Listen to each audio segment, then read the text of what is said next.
ખીજડીયા ગામના યુવાનોની સમસ્યા સાંભળ્યા બાદ તો એક જ વાત સામે આવી રહી છે કે આ યુવાનો ક્યાંક ને ક્યાંક મહેનત કરવામાં પાછા પડી રહ્યા છે, કેમ કે એ જ ગામના ક્રિએટિવ અને ખૂબ જ પરિશ્રમી યુવાન નિકુંજ સાથે અમારી મુલાકાત થઈ. નાનકડા ગામમાં ઉછર્યા બાદ પણ આ યુવાનના યુટ્યુબ પર 2 કરોડથી પણ વધુ વ્યુઅર્સ છે. જી હા, ત્યારે ચલો જાણીએ નિકુંજ પાસેથી કે શું કામ કરી રહ્યો છે તે અને કેવી રીતે તેણે સફળતા મેળવી.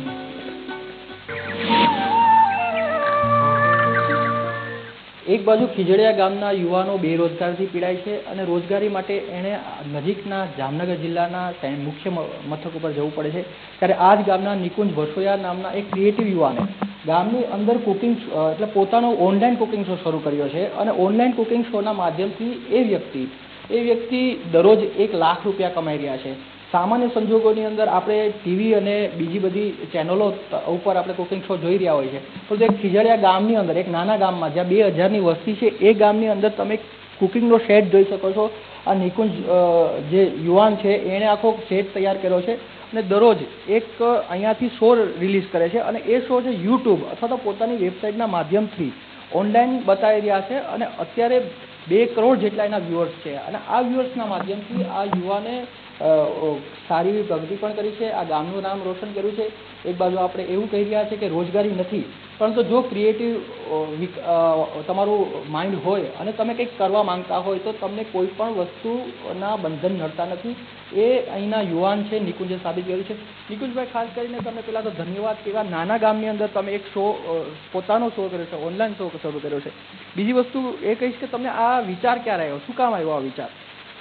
આ વિચાર નાનપણથી જ, આજે હું મારી 26 વર્ષની અંદાજે 13 થી 14 વર્ષથી આ સિરિયસ કુકિંગ કરું છું. તો આને હું સીએસ થઈ ગયા પછી પણ એઝ એ પ્રોફેશન શેફ જ બનવા માગતો હતો અને એના માટે થઈને મેં મારો કુકિંગ શો ઓનલાઈન ચાલુ કર્યો અને લોકોને હરવે ગમવા માંડ્યો. તો મેં પછી સીએસ ફાઇનલ છોડી દીધું અને ફૂલ ટાઈમ કુકિંગ ચાલુ કરી દીધું. એટલે તમે સીએ અને સીએસ જેવી જે મોભાદાર નોકરી કહેવાય એ પ્રકારની નોકરી અને એ પ્રકારની જે ડિગ્રી છોડીને આમાં આવ્યા છે?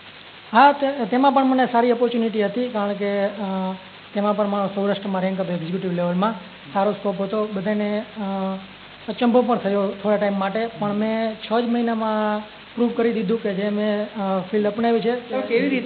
કેવી રીતે તમે ઓનલાઈન જઈ રહ્યા છો, યુટ્યુબ પર કેવી રીતે અપલોડ કરો, તમારો કાર્યક્રમ શું છે, ટૂંકમાં કહેશો આખું? એકચ્યુઅલી અત્યારે અમારા નેટવર્કમાં 3 વેબસાઇટ છે, જેમાં એક હિન્દી સામેલ છે, 2 ઇંગ્લિશ છે અને 2 મુખ્ય ચેનલ છે. જેમાં એકમાં હું મારો પોતાનો કુકિંગ શો હોસ્ટ કરું છું અને એકમાં સ્ટ્રીટ ફૂડને લગતી બધી માહિતી પૂરી પાડું છું. તેમાં પણ મારો સ્ટ્રીટ ફૂડનો શો છે, જેમાં ફૂડના રિવ્યૂ કરું છું.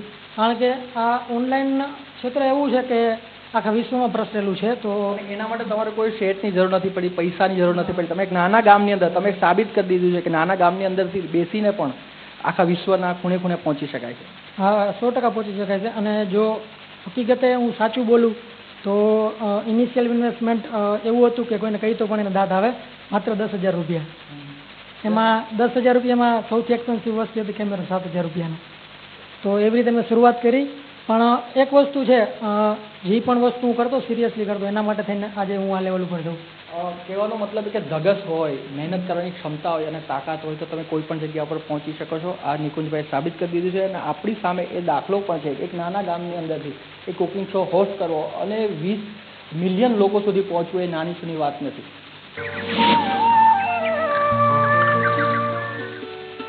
નિકુંજની સફળતાની વાત આટલેથી જ અટકતી નથી, પણ અમારી ટીમ નિકુંજના હાથની ચા પીવા માટે રોકાઈ.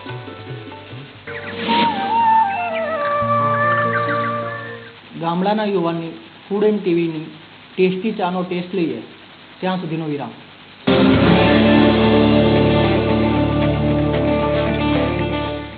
નિકુંજ પહેલેથી જ જમવાનું બનાવવાનો શોખીન હતો. જી હા, આવું નિકુંજના માતાજી કહી રહ્યા છે. આ ઉપરાંત પણ તેમણે નિકુંજની ઘણી બધી વાતો અમારી ટીમને કહી સંભળાવી. શું છે એ વાતો? સાંભળીએ.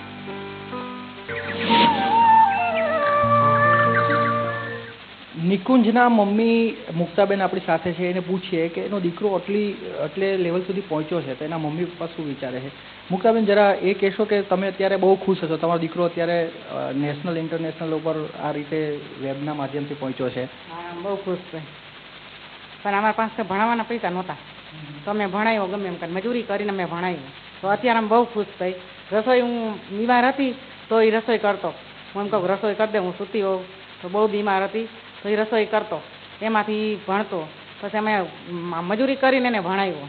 તો અમે અત્યારે બહુ ખુશ થઈ. અમારા પરિવારમાં બહુ સારું છે. એટલે તમે જ્યારે ગરીબીમાં જીવતા હતા ત્યારે એ તમે મજૂરીમાં જતા અને ત્યારે જે પહેલાંથી કામ કરવું પડતું હતું એના પરિણામ સ્વરૂપે એને શોખમાં તબદીલ કરી દીધું ને એને લીધે એટલું અત્યારે આગળ આવી ગયા. સારું છે. ગામના સંધાઈ એમ કે તમે બહુ દુઃખ વેઠ્યું છે પણ સારું બહુ અત્યારે છોકરો સારું કરે. ગામડાની અંદર એક પ્રકારની વાત છે કે જે રસોઈની વાત આવે ત્યારે મહિલાઓની વાત આવે કે ભાઈ મહિલાઓ જ રસોઈ બનાવી શકે, છોકરાઓ તો રસોઈ બનાવવા આવે જ નહીં. તો તમને જ્યારે મહિલાઓ કહેતી હશે કે ભાઈ તમારો છોકરો તો એટલું બધું સારું જમવાનું બનાવે શીખો એમ હંધાઈ પૂછે એને મમ્મીએ શીખવાડ્યું તો કીધું ના એમ કરતાં શીખી ગયો હંધાઈ. નિકુંજના મમ્મી બી બહુ ખુશ છે અને કહે છે કે મારો છોકરો એ ખૂબ આગળ વધશે અને આ એક યુનિક વસ્તુ ગામડાની અંદર કરી રહ્યો છે. આપણે આગળ વધીએ બીજા ગામ તરફ.